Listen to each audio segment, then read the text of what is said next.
Estamos mais uma vez no capítulo 8 de Daniel. Estamos vendo essa visão impressionante que Deus deu para ele. Queremos ver hoje uma parte desse capítulo que mostra o encontro de Daniel com o anjo Gabriel. Já citamos, já mencionamos que foi o anjo Gabriel que apareceu a ele para dar entendimento, mas queremos focar um pouquinho mais especificamente a importância desse encontro de Daniel com Gabriel. Não foram muitas vezes que Gabriel aparece na Bíblia, então essa é mais uma confirmação da importância dessa visão, desse capítulo 8, que não é muito estudado, a gente não vê muitas pessoas falando sobre esse capítulo, mas realmente é um capítulo muito significativo. Vamos orar, vamos pedir a presença e a revelação de Deus para nós. Senhor, nesta manhã nós pedimos que o Senhor venha e revele, ó Deus, como o Senhor fez com Daniel há tanto tempo. O Senhor viu o coração dele, o Senhor viu quanto ele queria. E nós também queremos, ó Deus, não estamos, sem dúvida, não chegamos a esse ponto de Daniel, de intimidade, de desejo. Daniel também passou uma vida na Babilônia, cada vez mais chegando perto do Senhor.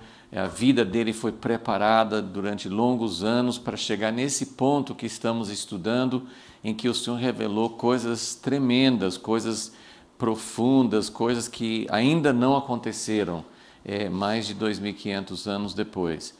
Então pedimos que nós também tenhamos um coração como o coração dele. Em nome de Jesus, que o Senhor venha revelar para nós as tuas verdades, porque nós sabemos que mesmo o Senhor tendo revelado tudo isso para ele, estando escrito diante de nós, sem a tua revelação não vai adiantar, nós não vamos saber o que nós realmente precisamos saber. Por isso pedimos a tua presença, a tua revelação, o teu toque no nosso coração, em nome de Jesus. Amém.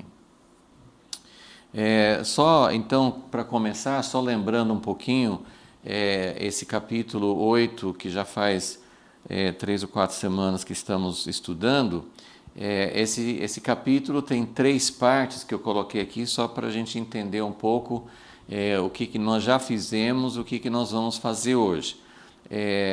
Tem uma primeira parte que tem a visão em si, que podemos dizer que foi até o versículo 12. Algumas pessoas incluem também o versículo 13 e 14, que faz parte assim, já uma explicação que ele vê na visão, mas se for ver assim, o que ele viu na visão, vai até o versículo 12. Depois tem esse encontro com Gabriel, que vai ser o nosso assunto, né?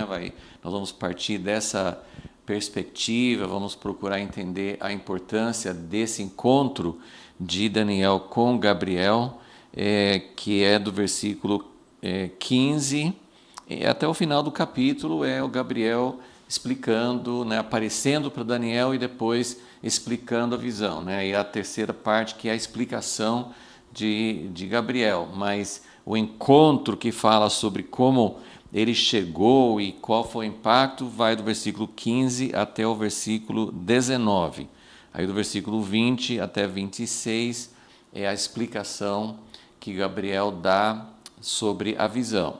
Até agora a gente falou bastante assim, sobre a parte 1 e parte 3, porque nós estávamos ligando, unindo, relacionando várias características sobre o anticristo, sobre a abominação da desolação. Então nós pegamos partes da visão em si e partes da explicação, e não demos muita ênfase, só falamos por cima do anjo Gabriel e como que veio para Daniel. Então por isso que eu estou mostrando assim a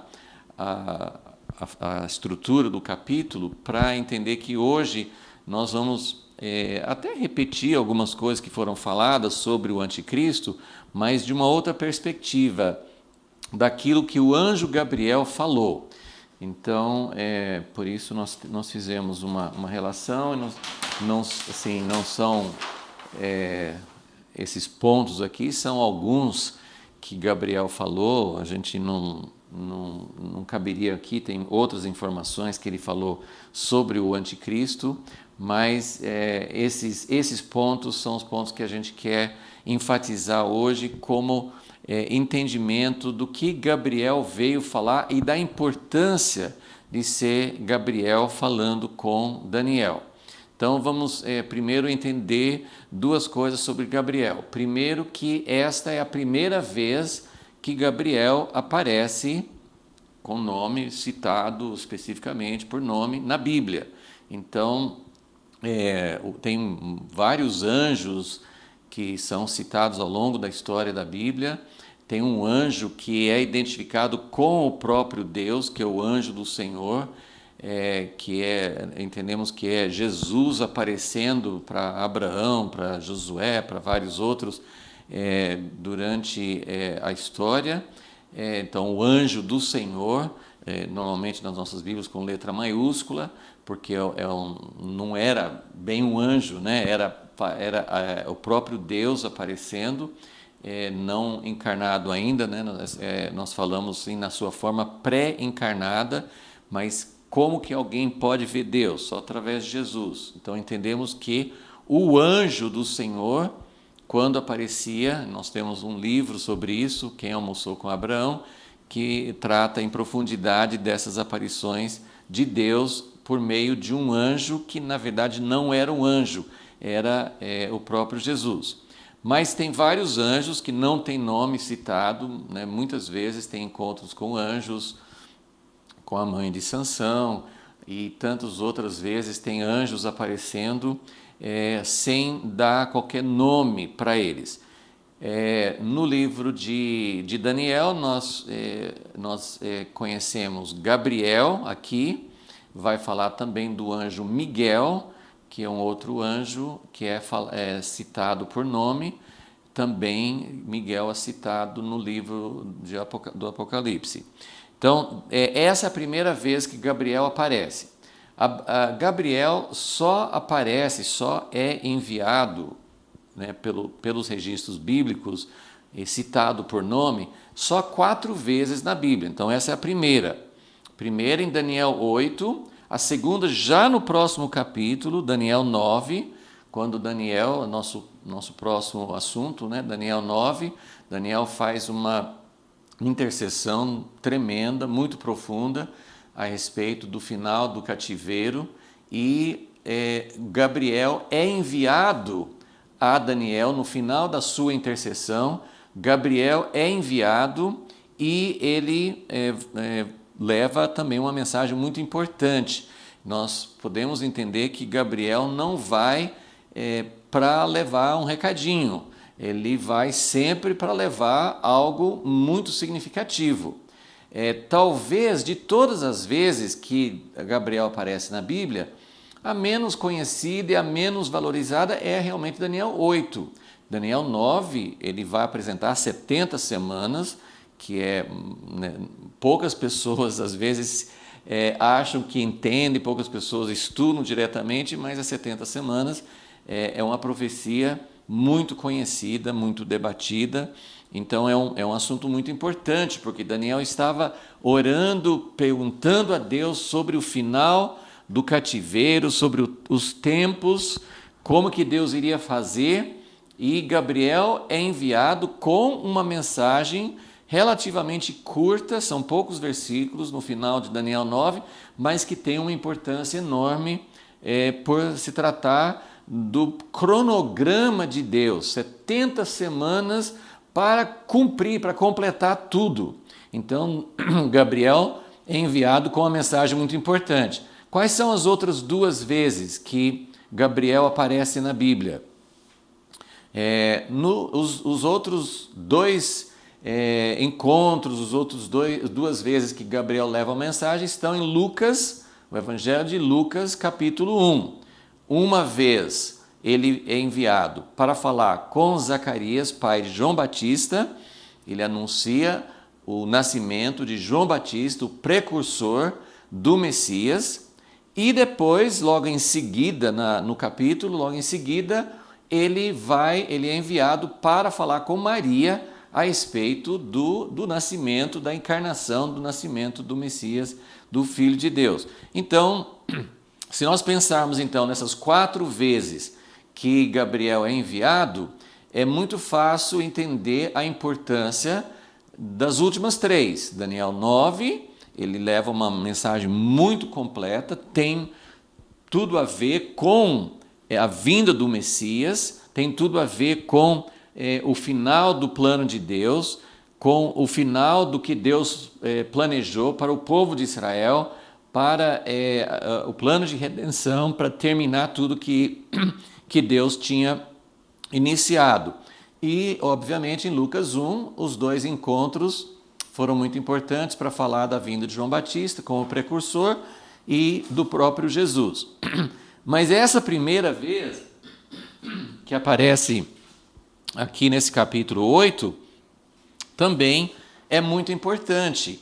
Só que a maioria das pessoas coloca Daniel 8 como fala do carneiro que representa a Pérsia e do bode que representa a Grécia, depois fala do que vai acontecer depois, o que aconteceria depois.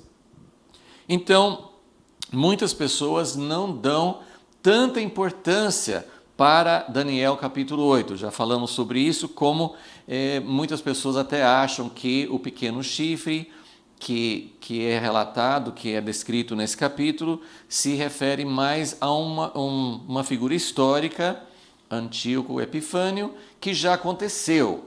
É por isso, então, muitas pessoas não dão tanta importância para essa visão, porque não entendem que essa visão tem muito a ver com acontecimentos finais. E é por isso que nós estamos olhando com muita atenção a essa profecia. Sabemos que tem várias coisas que ainda não estão claras, mas devemos continuar procurando entender.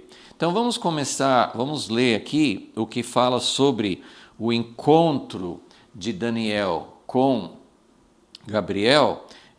Então, como já mencionei, a visão propriamente dita vai até o versículo 12, falando sobre o pequeno chifre, e depois, nos versículos 13 e 14, Daniel vê na própria visão, faz parte da visão, mas ele não está vendo alguma coisa, ele está ouvindo, ele vê. Ele ouve, né, um santo, um anjo falando a outro santo e dizendo até quando durará a visão do sacrifício contínuo, da transgressão assoladora, para que seja entregue o santuário e o exército a fim de serem pisados.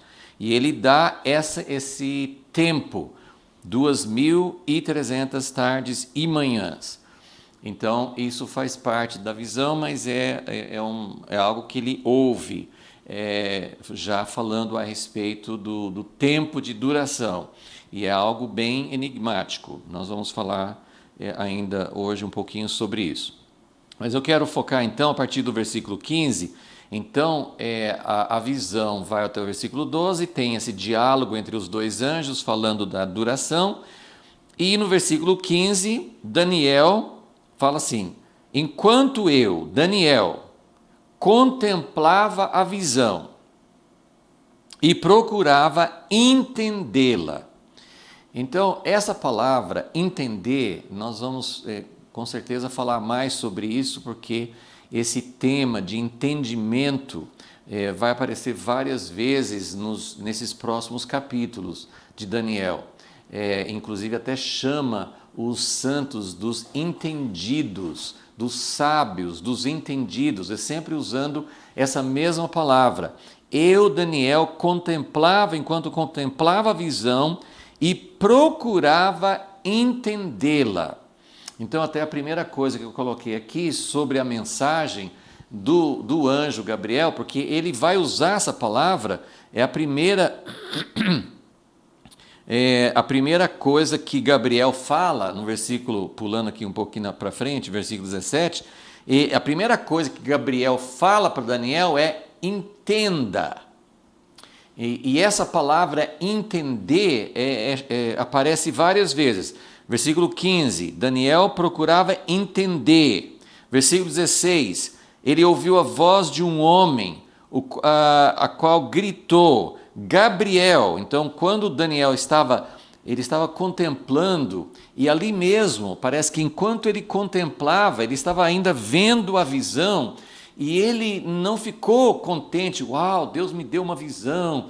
Eu acho que, eu não estou criticando ninguém, provavelmente se eu visse uma visão, minha primeira reação é assim, eu preciso anotar e contar para os outros, eu preciso contar a visão. Não que não seja importante contar, mas eu só queria enfatizar que a reação de Daniel era, eu preciso entender. E essa palavra entendimento, eu vou fazer um pequeno parênteses aqui, mas eu primeiro quero mostrar assim, então, que no versículo 16, alguém, a voz de um homem, de um anjo, será que era a voz do próprio Deus? Né? Nós não sabemos, que Deus às vezes é comparado assim, a um homem, mas a voz de um homem gritou, Gabriel. Às vezes eu penso que essa voz de homem poderia ser Jesus, porque era alguém que tinha autoridade. Quem que tem autoridade sobre Gabriel, que entre os anjos, uma das maiores autoridades? Então, alguém superior a Gabriel falou com Gabriel. Gabriel, dá a entender a este, né, que é Daniel, a visão. E aí, versículo 17, o anjo veio, Gabriel veio, Daniel desmontou, ficou assombrado, eu sempre menciono isso, porque desde quando eu era muito jovem, eu nunca tive visão de anjos, né? Mas às vezes eu estava perto de pessoas, grupos, encontros. Eu lembro de um encontro de jovens que tinha gente falando que estava vendo uns clarões, achavam que eram anjos. E assim, claro que algumas pessoas têm visões que são verdadeiras, mas eu fico meio decepcionado às vezes quando escuto. Eu não estou dizendo que isso significa que a visão não é verdadeira. Às vezes a pessoa tem uma visão, mas se é uma visão como Daniel recebeu e como vários outros, Ezequiel, Isaías, o apóstolo João no Apocalipse, você vê outros assim, dos patriarcas, eles se prostravam, eles ficavam meio que aterrorizados, eles ficavam, era uma experiência que era muito próximo, essa experiência de um encontro com o anjo, geralmente era algo que parecia um encontro com Deus.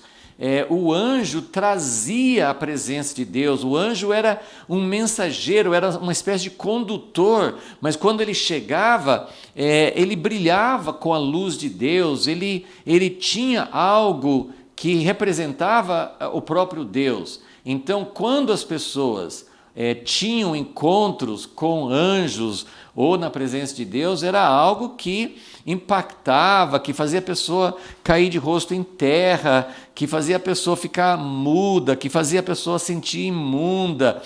Nós temos todas essas reações de pessoas que se encontravam com anjos. O apóstolo João, no livro de Apocalipse, ele caiu e tentou adorar o anjo. O anjo precisou falar assim, não é para me adorar. Mas o impacto sobre as pessoas era como se estivessem vendo o próprio Deus. Claro que se visse o próprio Deus, como a Bíblia fala, nós, como seres humanos, nós não teríamos condições de sobreviver.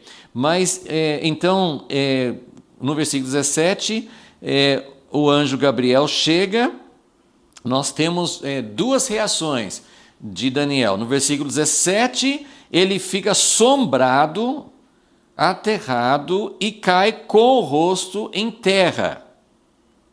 No versículo 18, enquanto Gabriel começa a falar com Daniel, ele cai num profundo sono. A palavra sono é até meio engraçado, assim, porque imagina, você vai ficar dormindo quando o anjo vem e fala com você, mas era como se tivesse desmaiado, né? Ele ficou tão impactado, não era uma coisa voluntária, não era assim, ele ficou fora de si, foi necessário, e muitas vezes as pessoas que tinham encontros, vai ter outro encontro, não fala que é Gabriel, mas no capítulo 10 de Daniel ele tem um outro encontro com o anjo. Algumas pessoas até acham que foi um encontro com Jesus também, mas ele tem um encontro no capítulo 10 também, que ele fica quase desmaiado, que ele causa um impacto tremendo.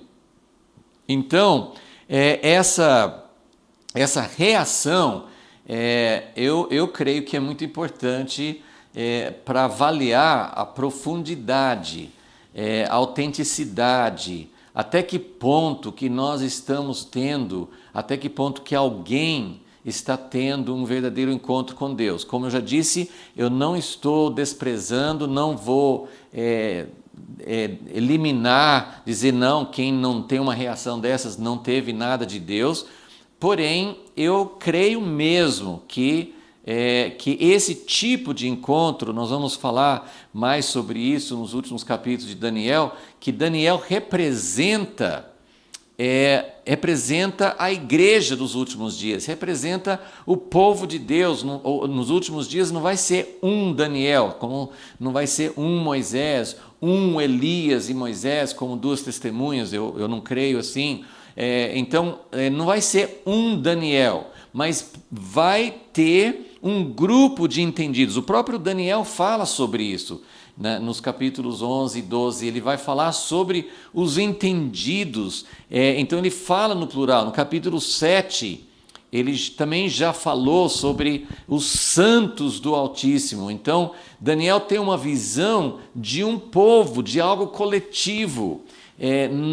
Outra vez, não vai ser um Daniel.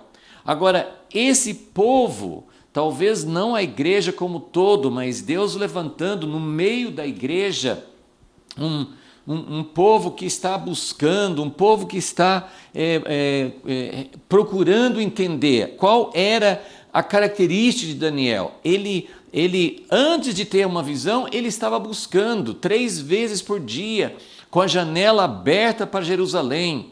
Ele tinha um espírito excelente, ele não se contaminou com as coisas da Babilônia, ele não procurava vantagem, carreira para si mesmo.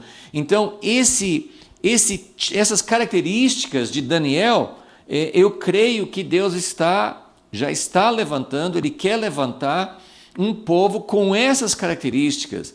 Então, antes de ter a visão, e essas visões do capítulo 7, 8 em diante, até o final do livro, são todas visões mais para o final da vida de Daniel, né? Começam no final do tempo da Babilônia, mas continuam no início do Império Persa, e todas essas visões vieram para Daniel quando ele já estava idoso, né? 70 e tantos anos, 80 e tantos anos. Então, isso significa que foram fruto de uma vida de buscar a Deus, de uma vida de abrir as janelas 3 vezes por dia em direção a Jerusalém, de viver na Babilônia, mas sem se contaminar e buscando Deus, o que será feito?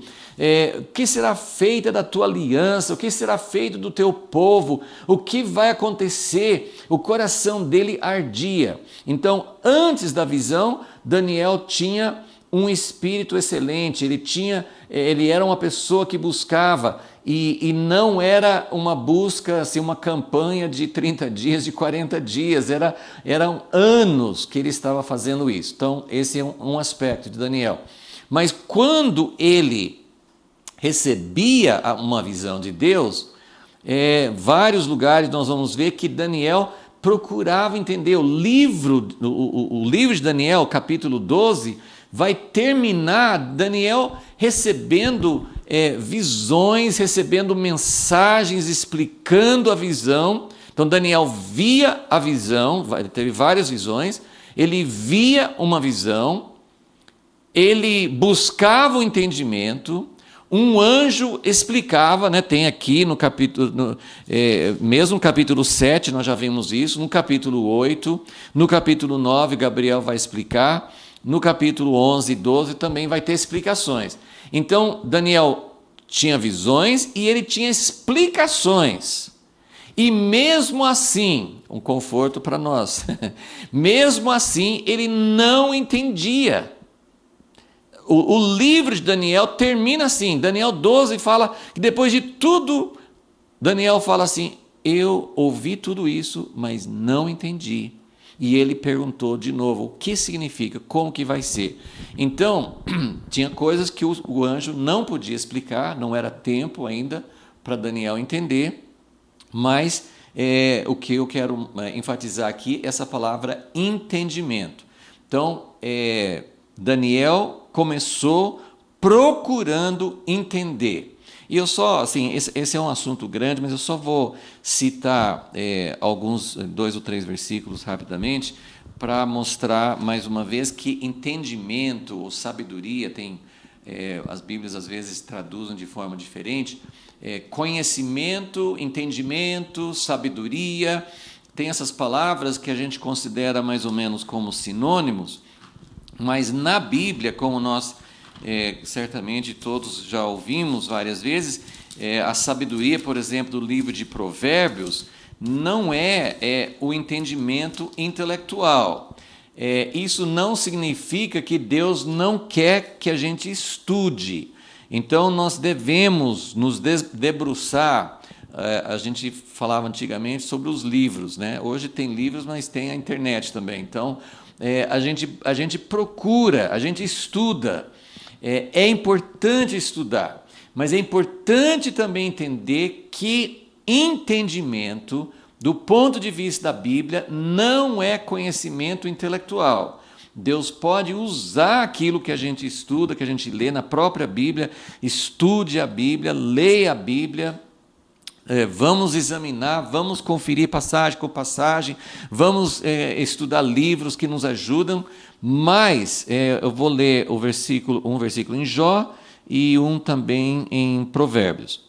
Em Jó 28, 28, só eu vou ler rapidinho aqui, que fala assim, e disse ao homem, o temor do Senhor é a sabedoria. Algumas traduções falam o princípio da sabedoria.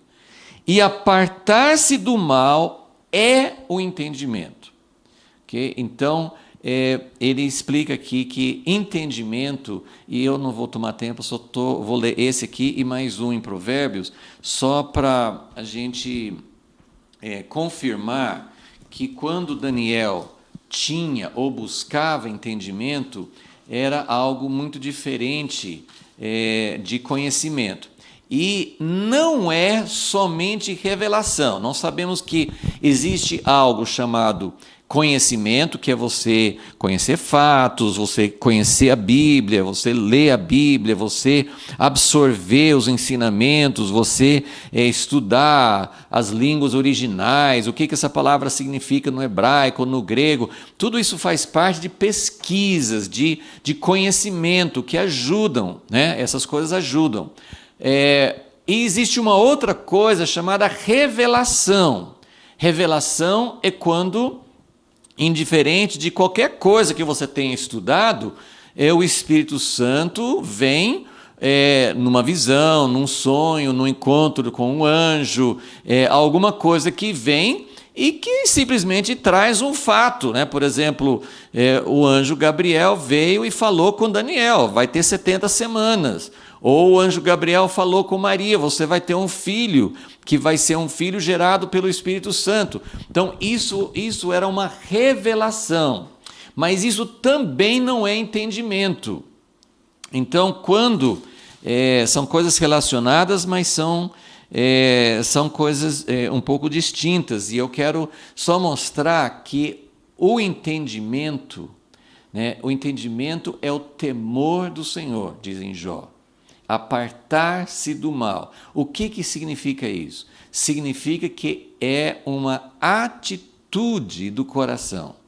Então, conhecimento é você buscar fatos, buscar leituras, buscar conhecimento de línguas originais, de fatos históricos, de fatos bíblicos.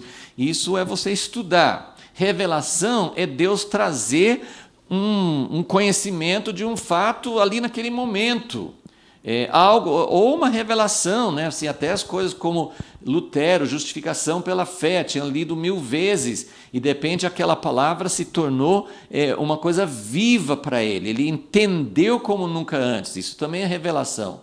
Agora, entendimento é algo que vem de uma atitude do coração, que também vem pelo novo nascimento, vem pela atuação de Deus na nossa vida, mas é muito importante a gente entender que vai além, né? É algo que Deus está querendo trabalhar em nós. Então, olha o que fala em Provérbios 4. Todo o livro de Provérbios, principalmente os primeiros capítulos, ele discorre muito sobre o que é sabedoria.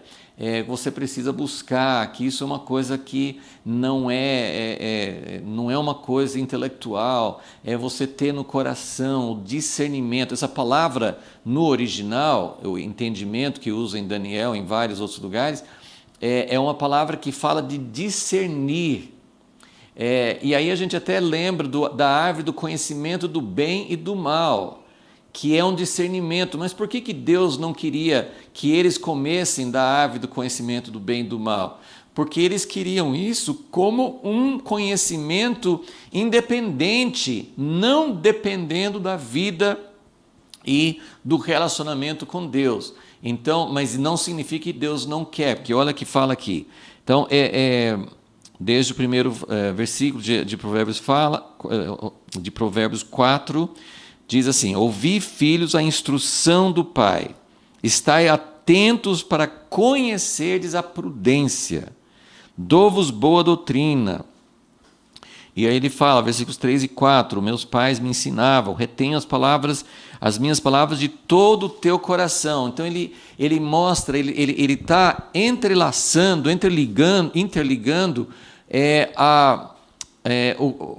o discernimento com uma atitude do coração. Guarda os meus mandamentos e vive. Versículo 5, Provérbios 4, 5. Adquire a sabedoria. Então, a gente, se for conhecimento, tudo bem, eu vou fazer um curso, eu vou estudar um livro, eu vou gastar muitas horas lendo, mas não é nesse sentido que você adquire a sabedoria ou o entendimento. Adquire a sabedoria, adquire a compreensão, essa palavra compreensão que é a mesma palavra entendimento. Adquire o entendimento. Não te esqueças das palavras da minha boca, nem delas te apartes. Então, é muito ligado a um relacionamento. Eu vou ganhar entendimento, aqui ele está comparando muito com a relação de paternidade, de pai e mãe. Isso é algo que é transmitido, é mais do que uma frase de sabedoria, mas é uma atitude. Isso é algo que ganhamos, que buscamos no coração. Então, é uma coisa muito profunda, né? Versículo 6, não desampares a sabedoria, ela te protegerá, ama-a. Então, a gente precisa amar. A gente precisa, né, ele fala em outros lugares, isso é mais precioso do que ouro, prata, você precisa dar valor nisso. Então, o entendimento é uma atitude de coração e vai muito além de só conhecimento e vai além de uma revelação. Deus não revela sem ter uma atitude no coração. Mas se Deus revelasse, Jesus andou na terra, falou para muita gente. Quem não tinha o coração aberto, quem não tinha o coração preparado, não conseguia captar o que Jesus estava falando. E esse é o segredo, esse é o código secreto da Bíblia. Ninguém consegue entender a Bíblia, ninguém consegue entender quem é Deus, ninguém vai conseguir entender as coisas do fim dos tempos sem ter esse coração de entendimento. Versículo 7, a sabedoria é suprema, portanto adquire a sabedoria. Sim, com tudo que possuis, adquire o entendimento. Então, basta sobre isso, senão eu vou a aula inteira falando só sobre isso. Então, voltando para Daniel 8, quando ele fala, eu vou citar de novo, versículo 15, Daniel queria entender. Então, esse entender é uma atitude de coração. É mais do que, assim, por exemplo, assim, no fim da visão, o anjo falou assim, olha, depois vem a Pérsia, depois vem a Grécia. Então, pronto, quem não tem o coração que quer entender, vai ficar satisfeito com os fatos.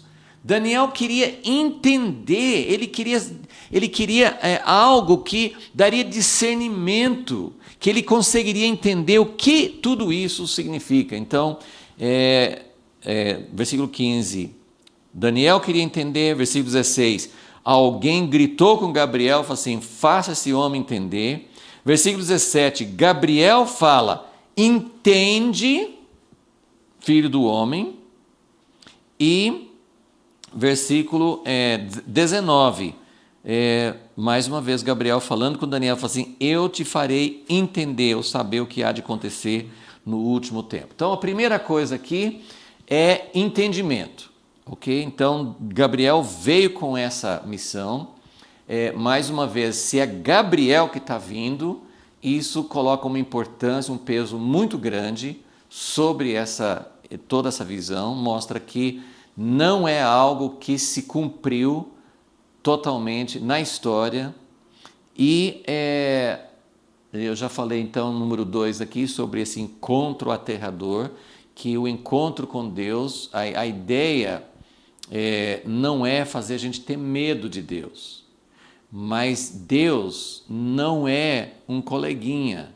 Deus, assim, um encontro com Deus é um encontro com a revelação. Eu não sei se eu vou ter tempo para ler, mas eu vou citar mais uma vez falando sobre Daniel sendo uma figura dos últimos dias, desse povo entendido. E esse é um tema que vai voltar, então nós vamos falar sobre isso mais vezes, mas eu só queria lembrar de que o Novo Testamento, por exemplo, na primeira carta de Pedro, no primeiro capítulo, ele fala assim, portanto, acho que é versículo 13, 1 Pedro 1,13, ele fala assim, esperai inteiramente na graça que vem pela revelação. 1 João 3 fala assim, que nós vamos ser transformados, porque nós vamos ver Jesus como Ele é. Isso significa que ainda nós não vimos Jesus como Ele é.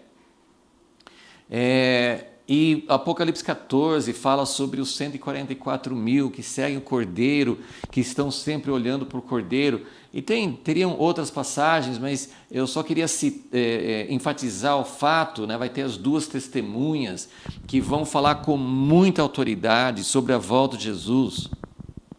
E eu sempre me lembro, na verdade, foi o primeira mensagem, o primeiro conteúdo que nós realmente imprimimos. No início do Ministério de Literatura, nos anos 70, nós fizemos muita coisa com mimeógrafo, poucas cópias e tal, mas a primeira mensagenzinha era um livretinho bem pequeno que nós mandamos para uma gráfica imprimir. É uma mensagem que fala assim, o título era O Segredo da Igreja Gloriosa. E qual era o segredo? Essa é uma mensagem do meu pai. Ele fez uma comparação dizendo que no livro de Atos fica muito evidente que os apóstolos e os outros da igreja, eles tiveram muito poder para evangelizar, para anunciar o evangelho, porque eles tinham visto Jesus ressurreto. Então, o poder de alguém que viu, ele não ouviu falar, ele não estava simplesmente falando de algo que alguém transmitiu para ele, mas eles estavam falando de algo que eles tinham visto, eles sabiam que Jesus tinha morrido, eles tinham visto Jesus morrer, tinham visto Jesus sendo sepultado e viram o Jesus ressurreto. Então, essa mensagem que meu pai deu naquela época foi que nos últimos dias, a igreja dos últimos dias vai ter o mesmo poder da igreja primitiva, porque eles também terão visto o Jesus que voltará. É claro que hoje a mensagem que Jesus morreu e ressuscitou é uma mensagem forte, mas teoricamente no país cristão como o Brasil, todo mundo sabe, assim, você fala assim, eu quero te falar uma coisa, Jesus ressuscitou dos mortos. Tem uns que não acreditam, mas não é uma mensagem estranha. Paulo foi para Atenas e falou de várias coisas, e o que chamou a atenção daqueles filósofos, daqueles que tinham conhecimento lá, era que Paulo falou de um homem que tinha ressuscitado. Paulo não viu Jesus na carne, mas Paulo teve uma revelação, teve um encontro no caminho para Damasco, também foi um encontro aterrador, ficou cego, caiu por terra. Ele teve um encontro impactante e ele sabia que esse Jesus que antes ele estava perseguindo era um homem que tinha ressuscitado. Então, o poder da mensagem da ressurreição hoje, claro, se nós mostrarmos que Jesus está vivo, que Ele cura, que ele encontra com as pessoas, que Ele transforma vidas, é uma mensagem poderosa, sempre foi. Mas a Bíblia fala de um testemunho da segunda vinda. Porque assim como naquela época as pessoas não acreditavam muito na ressurreição, hoje se você falar, até com muitos cristãos, que Jesus está voltando, que Jesus vai voltar, mesmo que aceitem como uma teoria, mas a maioria das pessoas não coloca isso, não acredita. Então, quem viu o Jesus que vai voltar, vai ter realmente uma palavra muito, muito forte, porque vai ser testemunha. Nós não vamos falar que a gente acha, que a gente pensa, mas nós vamos ter um encontro verdadeiro. Então, o que eu penso?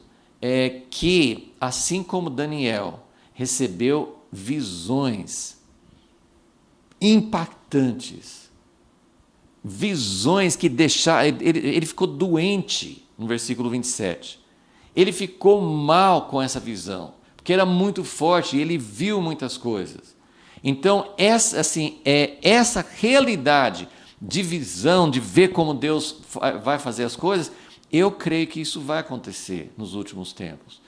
Assim, nós temos essas visões de Daniel, já foram escritas aqui, Deus deu para ele, mas nós precisamos de uma visão mais real, mais atual de hoje, que possa nos levar a falar com as pessoas. Então, e para isso nós precisamos de entendimento, ok? Então, esses são os primeiros dois aspectos. No número 3 aqui, já mencionei isso também, 4 vezes Gabriel fala, então Gabriel vem, ele é um mensageiro importante, tem um recado importante. Daniel teve, ele veio para dar entendimento.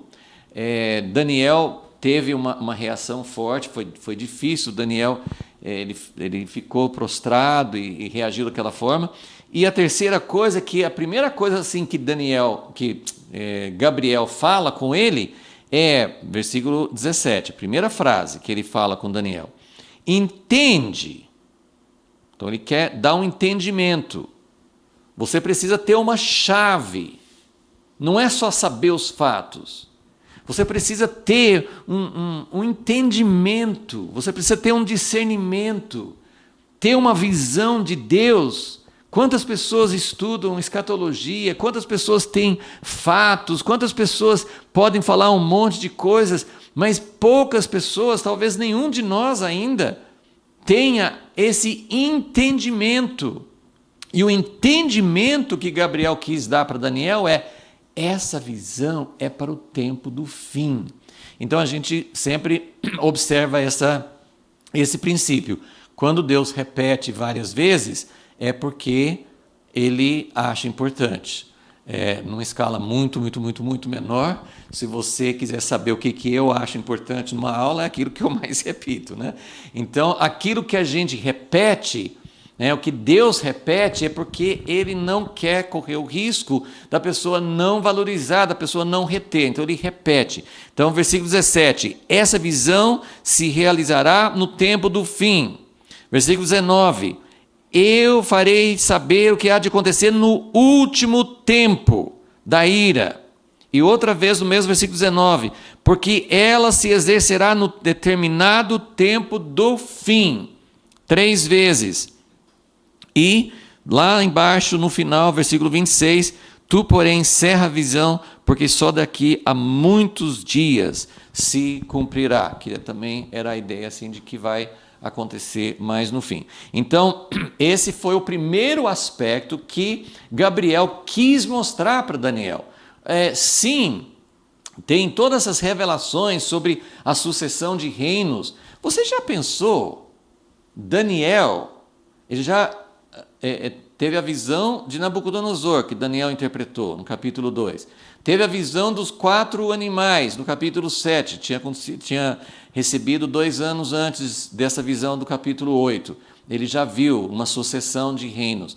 Mas agora, Gabriel vem e fala, nos versículos 20 e 21, Gabriel fala com Daniel o nome. Assim, olha, esse carneiro que vem depois da Babilônia, esse carneiro são os reis da Média e da Pérsia. E depois o bode que vem depois é a Grécia. Então, Gabriel está dando para Daniel uma previsão muito específica. Como Isaías recebeu o nome do imperador Ciro, que traria acabaria com o cativeiro, permitiria que o povo voltasse para a sua terra. Então tem profecias que são muito específicas. Daniel ficou sabendo dos nomes dos próximos 2 reinos.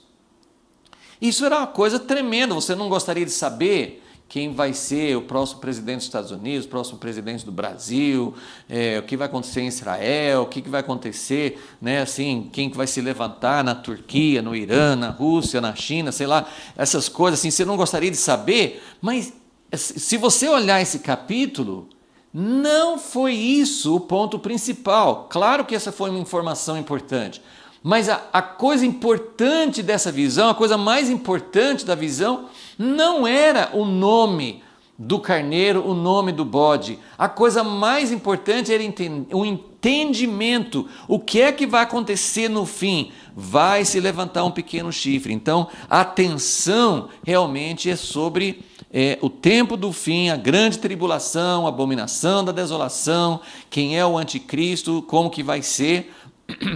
E a gente vê que essas coisas foram muito importantes para Daniel entender que isso é para o tempo do fim. Ou seja, a coisa mais importante dessa visão não é o fato que vem a Pérsia depois da Babilônia e que vem a Grécia depois da Pérsia, e mesmo dentro da Grécia vai ter um grande rei, depois vai dividir em 4 reinos. Não, essas não são as coisas mais importantes.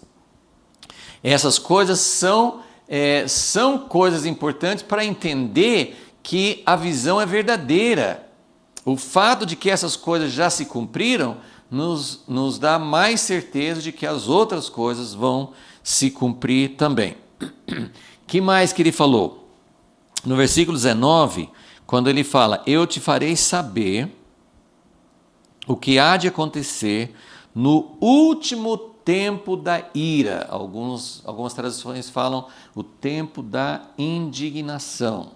Então agora também eu vou tomar só um tempinho para a gente pensar sobre isso. Vai ter um tempo que ele está falando aqui. Eu acho que eu vou ligar isso com alguns outros fatos aqui. Deixa eu só passar por mais algumas coisas aqui para juntar e falar sobre vários pontos ao mesmo tempo, tá? Então, a visão é para o tempo do fim. Ele fala no versículo 19: eu te farei saber o que vai acontecer no último tempo da indignação, ou da ira, porque ela se exercerá no determinado tempo do fim. Aqui, lembrando, só vou lembrar disso que eu acabei de falar, assim, que ele falou sobre os reinos que viriam próximo e também ele fala sobre o tempo do fim. Eu vou mostrar aqui esse princípio, nós já falamos bastante, então eu não preciso ficar explicando muito isso, mas essa ideia assim, de que tem dois, às vezes até mais de dois cumprimentos, uma determinada profecia. Então, lembrando que aqui, essa transgressão assoladora que menciona no versículo 13, aqui na visão, tinha uma referência a Antíoco Epifânio, mas essa profecia de Antíoco já falava a respeito do fim. Então, essa ideia assim, de que Deus mostra algo que vai acontecer num futuro próximo, mas ele mostra também com isso o objetivo maior de Deus, por isso que está na nossa Bíblia. Deus não colocou uma coisa aqui que já se cumpriu e não interessa mais. Ele sempre coloca assim, olha, teve uma figura histórica, ele fez coisas terríveis com o povo de Israel, ele cumpriu muita coisa daquilo que foi revelado nessa visão, ele foi um pequeno chifre, mas quando você olha várias coisas, ele não cumpriu todas, não dá certo todas as profecias sobre ele. Isso é porque ele estava mostrando um pouco o que será essa figura no fim dos tempos. E também, assim, eu só coloquei aqui também que o mesmo problema acontece muitas vezes com Mateus 24, que muitos estudiosos, muitos comentadores, muitos teólogos estudam Mateus 24 e veem muita coisa que Jesus falou se referindo em Lucas 21, por exemplo, né, que é um texto paralelo. Em Lucas 21, Jesus fala sobre Jerusalém ser cercada por exércitos. Isso aconteceu, mas vai acontecer. Então, muitas coisas que fala em Mateus 24 ou nos outros textos paralelos se referiam realmente à vinda dos romanos, que seria mais ou menos 40 anos depois de Jesus. Mais ou menos 40 anos depois dessa profecia dele, os romanos vieram e cercaram Jerusalém. Foi uma batalha horrenda, muita gente morreu, muito sofrimento e cumpriu muitas profecias. Mas não também, as profecias de Mateus 24 não se cumprem, não se completam. Não dá para entender que aquilo que Jesus estava falando era somente naquela época, mas também falava do tempo do fim. Então, voltando aqui, eu só queria assim, reprisar esse quinto ponto aqui, que o anjo Gabriel estava falando de fatos próximos e distantes. Então, a gente sempre tem que lembrar que quando ele fala isso do tempo do fim, isso não nega o fato de que muitas coisas aconteceram naquela época, assim, algum tempo depois de Daniel, mas mais próximo, no tempo de Antíoco. Já era um tempo de quase 400 anos, algo em torno de 400 anos depois de Daniel. Então, era um fato não tão próximo, mas era algo que aconteceu na história, mas eram também fatos distantes. Agora vamos eu vou ligar o número 6, né, sobre o tempo da indignação. Eu queria mostrar o que o anjo Gabriel falou sobre isso. Então, o anjo Gabriel, ele foi muito compreensivo com Daniel. Daniel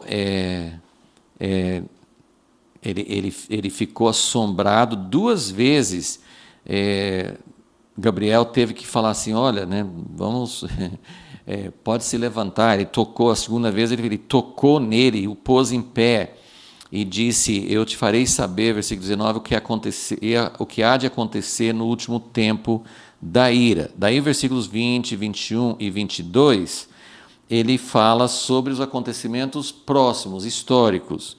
Os reis da Média e da Pérsia, depois vem a Grécia, o chifre grande, que é o primeiro rei, ele foi quebrado, levantaram-se 4 em seu lugar, vão se levantar 4 reinos, mas não com a mesma força do chifre grande, que é Alexandre. Então vamos agora no versículo 23. Mas no fim do seu reinado, no reinado de quem? E aqui entra essa questão de que quando a profecia fala de um acontecimento próximo, mas se referindo a um acontecimento que está lá na distância, muitas vezes há um grande intervalo de tempo, porque aqui parece que é tudo assim, numa sequência. Vai ter o carneiro, vai ter o bode, do bode tem um chifre, mas depois vem mais 4, daqueles 4 ali vai surgir um pequeno e pronto, já vai vir o fim. Em termos de Antíoco, sim, foi desse jeito que aconteceu. Mas quando essa profecia ela é entendida, que se refere ao tempo do fim agora, tem um grande intervalo de tempo. E é por isso que o quarto animal de Daniel 7 pode se referir ao Império Romano, mas também pode se referir, claramente se refere a outros impérios que vieram depois e principalmente a última manifestação do poder da besta. Então, no fim do seu reinado, quando os transgressores encherem a medida do seu pecado. Essa é uma expressão usada várias vezes na Bíblia. Primeira vez foi quando no tempo de Abraão, né, na visão que Deus deu para Abraão, em Gênesis 15, Deus falou assim, olha, seus descendentes vão herdar essa terra, mas só vão herdar essa terra quando o povo cananeu, os povos cananeus que vivem na terra, quando eles encherem o cálice. Deus não vai permitir que venha o juízo antes do momento exato. E esse momento é o momento em que Deus para trazer o seu reino, olha, isso é uma maneira muito humana de explicar. Eu sei que Deus, nós não temos condições de entender do ponto de vista de Deus. Mas da maneira que nós podemos entender, é mais ou menos assim. Deus já determinou que vai julgar a impiedade, a maldade, assim como ele fez no tempo do dilúvio, ele vai fazer de novo. E por que isso? Será que não teria um outro jeito? Não, porque para Deus estabelecer o seu reino, um reino de justiça, um reino de santidade, um reino de graça e misericórdia, um reino de bênção e de vida. Para Deus estabelecer o seu reino, necessariamente ele precisa arrancar tudo que é mal. Como fala em Mateus 13, na parábola do joio e do trigo. Ele fala assim, não, o joio vai continuar. Não é hora de arrancar ainda. Arrancar seria um juízo. Arrancar, a gente pode pensar em governantes, né? Governantes malignos, governantes injustos, governantes impiedosos, e tem governantes impiedosos em todos os níveis que você pode imaginar, até chegar em famílias, né? Pessoas que abusam, pessoas que maltratam. Então, para Deus julgar, ele já definiu, ele vai julgar a impiedade. Mas ele não pode julgar a impiedade quando ainda não é merecedor, não chegou ao ponto de justificar. Não é que Deus está esperando o povo sofrer mais, não é que Deus quer que a iniquidade aumenta, mas ele sabe que a iniquidade, ela tem essa característica, ela não fica no mesmo nível. As coisas são dinâmicas, tanto a maldade é dinâmica, quanto a justiça de Deus é dinâmica. Então, se você quer ficar assim, eu conheci Jesus, me converti, agora eu quero manter minha vida em banho-maria até Jesus voltar. Não, não é assim, nunca vai ser assim. A gente não pode ficar estático, estacionado. Ou a vida de Deus vai se multiplicar, crescer, dar fruto dentro de nós, ou nós vamos na direção contrária. Então Deus já definiu que assim como houve um juízo no tempo do dilúvio, vai ter um juízo final. Mas ele não vai fazer isso até que chegue o momento certo. E a Bíblia fala várias coisas, tem coisas que são meio misteriosas. Por exemplo, em 2 Tessalonicenses 2, fala que o homem da iniquidade não pode ser revelado ainda, porque alguma coisa está detendo. Então, tem muitas discussões sobre o que está detendo, mas o importante é entender assim, que Deus está falando assim, tem um tempo determinado, assim como tinha para o povo de Israel entrar na terra de Canaã. Assim, vocês não vão entrar enquanto não for justo, não for da justiça de Deus julgar aquelas nações e tirá-las para que o povo de Israel pudesse habitar.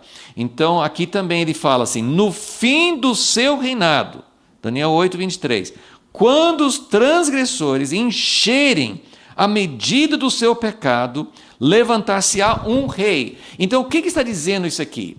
Que vai ter um homem do pecado, vai ter o homem da iniquidade, a encarnação do espírito maligno de Satanás. Vai ter isso. Só que não é uma pessoa isolada que vai fazer todo mundo pecar. Ele fala assim, quando os transgressores encherem a medida do seu pecado.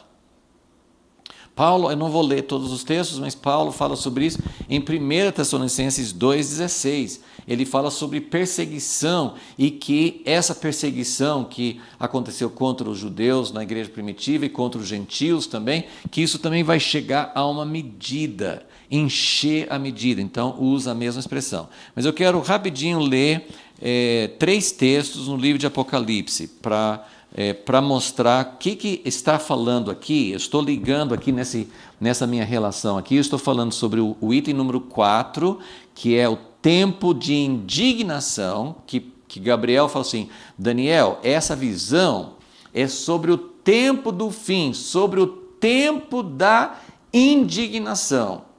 E ele fala aqui sobre a medida cheia, sobre quando encher a medida dos transgressores. Eu vou ler um versículo em Isaías primeiro e depois 3 no livro de Apocalipse, só na sequência rapidamente para a gente confirmar a que situação Gabriel está se referindo. Isaías, versículo 24, capítulo 24, Isaías 24 é um capítulo que fala, descreve um juízo final, uma destruição, e só tem eu só queria chamar a atenção a 2 versículos, 24, versículos 4 e 5, mas você pode ler, assim, tudo fala sobre isso, o capítulo inteiro. A terra seca-se e se murcha, o mundo enfraquece e se murcha, enfraquece os mais altos do povo da terra, porque sempre no meio da iniquidade tem aqueles que são mais responsáveis. Versículo 5, isso que fala sobre esse estágio de contaminação, de medida. A terra está contaminada por causa dos seus moradores. Desobedeceram as leis, mudaram os estatutos e quebraram a aliança eterna. Então, ele está falando sobre o e isso aqui é só, peguei versículo 6, por isso a maldição consome a terra. Então, é o tempo da ira. Qual que é o tempo da ira? O tempo da ira é quando Deus falou assim, olha, a medida encheu e precisa ter uma mudança, precisa ter uma purificação. Em Daniel 8, quando ele fala a respeito das 2.300 tardes e manhãs, ele fala a respeito até 2.000, versículo 14, 8:14, 2.300 tardes e manhãs e o santuário será purificado. Então a Bíblia fala muito sobre a maldade, a iniquidade no fim, mas fala sobre uma purificação. Então vamos agora para Apocalipse, capítulo 14, e em seguida nós só vamos ver como isso aparece na visão que João recebeu do Apocalipse. Apocalipse 14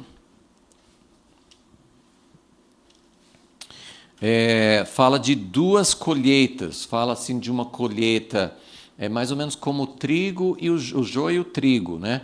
Tem uma colheita boa, né? O anúncio do evangelho, tem uma colheita boa, mas tem uma colheita de juízo. Então no versículo 18, Apocalipse 14, 18, ainda outro anjo saiu do altar, o qual tinha poder sobre o fogo, clamou com grande voz ao que tinha foice afiada, dizendo: lança a tua foice afiada e vindima os cachos da vinha da terra, porque as suas uvas estão maduras. Então isso aqui é uma outra figura, né? Falou assim de encher o cálice, aqui está falando assim que as uvas estão maduras, mas o que são essas uvas? Versículo 19, o anjo meteu a sua foice à terra, colheu as uvas da vinha da terra e lançou-as no grande lagar da ira de Deus. Então, é isso que Gabriel estava falando com Daniel. Olha, essas coisas que você está vendo aqui sobre o anticristo é sobre o tempo do fim, o tempo da indignação. E a indignação vem, o anticristo vem porque a maldade está na terra, não é uma pessoa que vai levar todos a pecarem, mas é realmente a situação em que a medida dos transgressores se encheu. Rapidamente, capítulo 17, Apocalipse 17, fala da mulher prostituta. Apocalipse 17, 4. A mulher estava vestida de púrpura, de escarlate, adornada com ouro, pedras preciosas, pérolas. Tinha na mão um cálice de ouro. Como é que está esse cálice? Está cheio. Um cálice de ouro, cheio das abominações e da imundície da sua prostituição. Eu falei na última aula sobre a abominação da desolação, que é um acontecimento, não é uma coisa geral, mas precisamos entender que tem o geral também. E aqui essa mulher que representa a igreja que se contaminou, a igreja que não representa a noiva de Jesus, ela é uma meretriz porque ela não é fiel a Jesus, ela não é a igreja fiel, não é a igreja de Apocalipse 12, que é pura e santa. Então nós temos essa mistura hoje, igreja verdadeira, igreja falsa, o sistema, muita mistura, as pessoas no meio, e Deus está fazendo um processo, não vai ter um processo de chamar uma igreja, a igreja fulana é a ruim, uma outra é boa. Não vai ter essa questão de estrutura, de nome, que por muitos anos, né, as igrejas evangélicas falam que a igreja católica que é a meretriz e às vezes vice-versa e tal, mas não é uma coisa exterior. Essa meretriz é um sistema, é todo um sistema infiltrado e é muito misturado, mas vai chegar esse momento do cálice de ouro, é um cálice de ouro que representa pureza, mas está cheio, esse cálice está cheio de abominações, ok? Então, isso nos leva a clamar a Deus, e que nós, e não só nós, mas que Deus possa advertir o seu povo, que Deus possa alcançar o seu povo, e que o seu povo possa se separar. A Bíblia fala muito, né, 2 Coríntios 6, fala assim: sai dela, povo meu, sai dela. Não é sair de uma igreja institucional em si, é algo de coração, é algo assim, de não ter essa mistura. Por isso me pesa tanto pensar nas igrejas, no povo em geral, que vai se identificando com sistemas eclesiásticos, com sistemas políticos. Nós temos que clamar a Deus para que nós tenhamos uma separação total daquilo que representa essa abominação. Então vai ter a abominação da desolação, mas aqui fala de uma coisa que está sendo feito continuamente. Ok, mais um texto, capítulo 18, Versículo 4, Apocalipse 18, 4 e 5. Ouvi outra voz do céu dizer: sai dela, povo meu, para que não sejas participante dos seus pecados, para que não incorras nas suas pragas. Então, a Bíblia fala muito de um anticristo, de um poder que vai perseguir o povo santo, mas a Bíblia também fala de juízos. Então tem muitas coisas que nós não sabemos a sequência, não sabemos como as coisas vão acontecer. A besta vai exigir que use a marca da besta. Mas a Bíblia também fala que vai ter juízo sobre todos aqueles que usam a marca da besta. Então, nós temos perseguição daqueles que não usam a marca, e a marca para mim é algo, se vai envolver um chip ou um DNA ou alguma coisa assim que tantas pessoas falam, eu penso que não, que eu acho que é uma coisa consciente, acho que é uma coisa que marca nossa mente, nossa maneira de agir, é engano. A palavra principal de todas as, já falamos sobre isso, é engano. Então, nós precisamos ser separados, advertidos, para que não possamos participar das suas pragas. Versículo 5: pois os seus pecados se acumularam até o céu, e Deus se lembrou das iniquidades dela. Então, meus irmãos, tem muita coisa que a gente não sabe ainda. Nosso coração tem que ser como o coração de Daniel. Nós temos que procurar entendimento, nós temos que procurar como Deus vai nos separar, mas a Bíblia fala que as coisas vão ficar piores, os transgressores vão encher a medida dos seus pecados. A meretriz, ela vai encher o cálice. A grande Babilônia, os pecados subiram até o céu. Então, tem muita coisa que nos faz sentir mal, tem muita coisa que a gente às vezes quer combater, a corrupção no governo, mas Deus quer abrir os nossos olhos para que a gente veja essas coisas no nosso coração, que essas maldades, esse cálice, ele está enchendo com coisas que nós fazemos, com atitudes nossas. Quando nós apoiamos, talvez eu não seja a pessoa que está liderando a corrupção ou liderando uma atitude errada, mas se eu estiver apoiando, por isso para mim não é uma coisa neutra. Cada um apoia o político que quiser. Sim, cada um vote no que achar certo, mas existe algo do coração. Eu tenho procurado enfatizar isso, que esse entendimento que Deus queria dar, que Daniel já buscava e que Deus queria dar para Daniel, é uma atitude de coração, é algo que tem o temor de Deus, é algo que busca o reino de Deus e que não se envolve. O testemunho da igreja tem sido prejudicada quando a igreja apoia tanto governos de um lado quanto governos de outro. Isso não significa ser alienado, não votar em ninguém, não querer saber o que acontece na política, mas significa que a igreja, você como cidadão de Deus, você não como as pessoas costumam colocar esses rótulos, né? Você é a favor de um candidato, você é a favor de um partido, você é da direita, da esquerda, você é trampista, bolsonarista ou lulista, ou seja, quem for, nós não somos. Daniel não se posicionava como um adepto de Belsazar, de Nabucodonosor, do rei, mesmo um rei bom como Dario. Ele não se colocava, ele era aquele que abria as janelas para Jerusalém.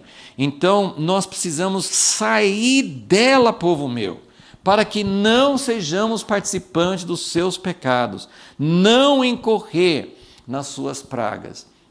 Então, nós temos algo muito, muito sério para olhar aqui. Eu vou terminar voltando para Daniel 8. Eu quero mostrar mais uma palavra, tem várias características aqui, Gabriel fala várias coisas e várias delas eu já mencionei, porque, como eu expliquei, eu falei sobre o anticristo, falei sobre a abominação da desolação, então eu peguei algumas coisas que já estavam nesses versículos que Gabriel explica. Mas eu queria chamar a atenção, eu estou chamando a atenção para pontos específicos, porque se Gabriel falou que era para ter entendimento, nós precisamos entender alguns princípios, ok? Então, eu já falei aqui, é tempo do fim. Tempo do fim, nós precisamos entender essa visão do tempo do fim. Nós precisamos entender que tem um tempo de indignação de Deus. E é quando os transgressores enchem a medida.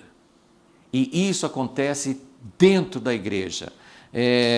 Eu ouvi uma mensagem de Mike Bickle, que é sempre uma grande referência para nós sobre escatologia e sobre oração, muita coisa que Deus tem falado.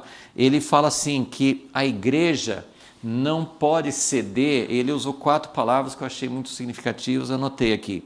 Para nós não podemos ceder, nós não podemos dar espaço para engano, medo, concessões, sim, concessões para coisas erradas, né? Vamos abrir, né? Assim, vamos fazer parte, né? Vamos fazer algo errado. Então, engano, medo, concessões e nos sentir ofendidos com a liderança de Deus. Amargura, por que Deus está permitindo? Por que Deus permitiu? Se nós não entendermos, e talvez eu leve isso para a próxima aula, mas se nós não entendermos que Deus está nos advertindo, Deus mandou o anjo Gabriel para falar com Daniel, porque era um assunto muito importante. Nesse caso aqui, o único caso, porque a gente pode falar que no capítulo 9, Gabriel veio para mostrar os 70 semanas e falou sobre o ungido, o Messias, e os 2 encontros dele, as 2 visitações dele em Lucas 1 foi para mostrar a vinda de Jesus. Mas em Daniel 8, por que Gabriel não fala do Messias? Não fala sobre o Messias em Daniel 8. Aqui é para nos alertar sobre o anticristo, todo mundo tem muita vontade de saber sobre o anticristo, mas na verdade nós precisamos saber sobre o espírito, sobre o engano, e ele fala muito sobre isso. O que o anticristo vai fazer? Como que vai ser isso? Então, a palavra do anjo Gabriel era para que Daniel pudesse registrar isso e para que nós pudéssemos nos preparar para não entrar no engano. É muito importante. A gente pode até falar assim, gente, não vamos falar do anticristo, vamos falar só de Jesus. Jesus vai voltar. Mas, meu irmão, Jesus vai voltar, mas antes da volta dele vai acontecer um terrível engano. Jesus falou assim que se não fosse a proteção de Deus, os próprios eleitos não suportariam. Ele falou acho que 4 vezes, pelo menos, em Mateus 24, sobre engano. Fala em Tessalonicenses 2. Então nós temos que realmente olhar, tem um grande perigo. Por isso ele falou sobre o anticristo, porque tem um grande perigo. Então, que nós não possamos ceder para o engano, para medo, concessões ou ofensa com o governo de Deus. Se nós entendermos o que Deus está fazendo, nós teremos mais condições de resistir.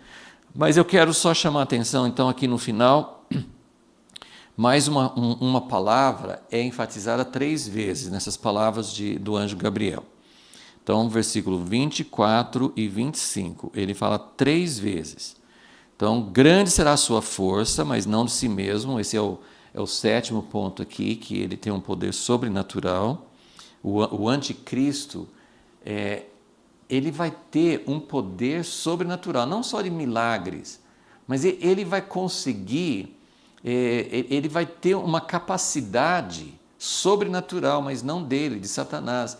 É uma capacidade sobrenatural de conseguir fazer paz, de fazer tudo o que ele quer, de enganar, de saber qual é a intenção das pessoas e já se preparar antes. Ele vai ser um estrategista, ele vai conseguir fazer planos. Então ele tem um poder que não é dele. E nós precisamos entender isso. E muita gente vai achar que ele está com Deus, porque ele vai fazer coisas que o homem natural não podia fazer. Mas ele tem um grande poder. Ainda no versículo 24. Ele destruirá terrivelmente. Então a palavra que eu quero chamar a atenção nesse final é destruir. Aparece 2 vezes no versículo 24. Ele destruirá terrivelmente, prosperará, fará o que lhe aprouver, destruirá os poderosos e o povo santo. Então já falou 2 vezes. Versículo 25. Pelo seu entendimento fará prosperar o engano, no seu coração se engrandecerá, destruirá muitos que vivem em segurança. Ele se levantará contra o príncipe dos príncipes, mas sem esforço de mãos humanas será quebrado. Então ele destruirá muitos que vivem em segurança. 3ª vez. Essa palavra, destruir, é a mesma palavra corromper. E isso é muito interessante, porque eu não tenho tempo agora para ler, mas em Gênesis 6, no capítulo que fala sobre como o mundo estava antes do dilúvio, em Gênesis 6, fala, versículos 11 e 12, fala que o mundo inteiro estava corrupto. É essa palavra, destruir. E a ligação dos dois significados, porque a palavra significa as duas coisas. Significa corromper e significa destruir. E é muito interessante porque em Gênesis 6:11 fala que o mundo estava corrupto, toda a carne, todo mundo estava corrupto, corrompido. E no versículo 12 fala assim, por isso Deus falou assim, eu vou destruir. E é a mesma palavra.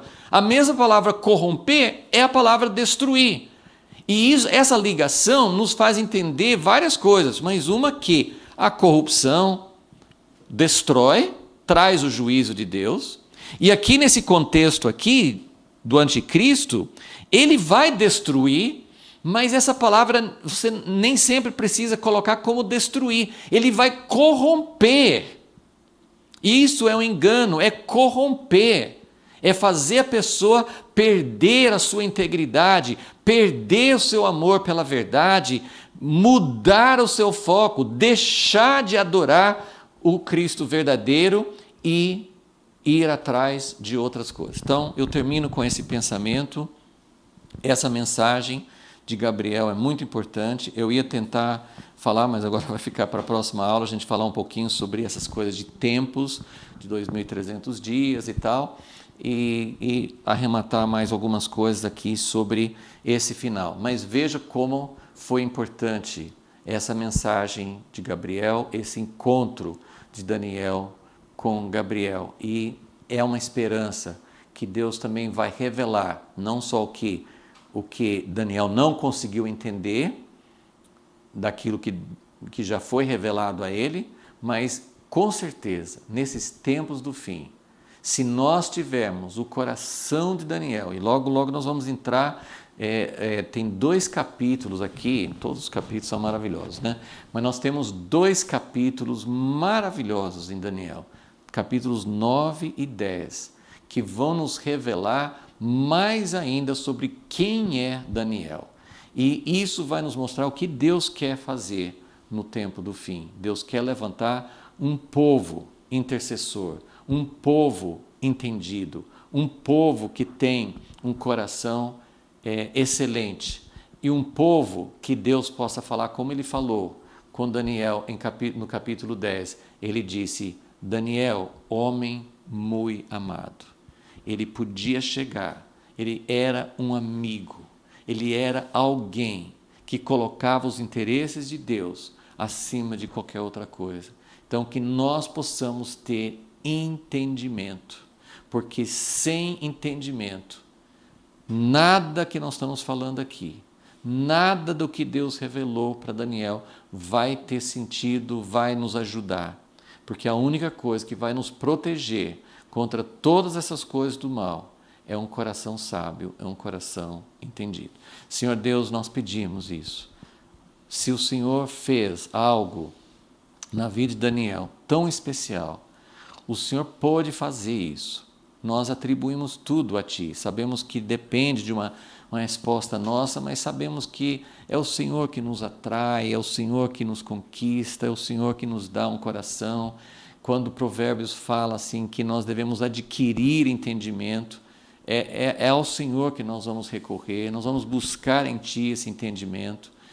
Mas nós temos essa esperança que o Senhor, nos dias de hoje, vai também levantar um povo sábio, não um Daniel, mas o Senhor vai levantar um povo sábio, um povo que o Senhor vai poder revelar as coisas, o Senhor vai poder revelar, porque o Senhor quer revelar para quem quer entendimento. Nós queremos entendimento, nós queremos realmente estar preparados, queremos que essas revelações não venham para nos dar o inchaço da sabedoria, mas nós queremos ter o coração que realmente deseja entender e deseja se preparar para a Tua volta. Nós queremos o Teu reino, nós queremos a Tua justiça. Em nome de Jesus te pedimos.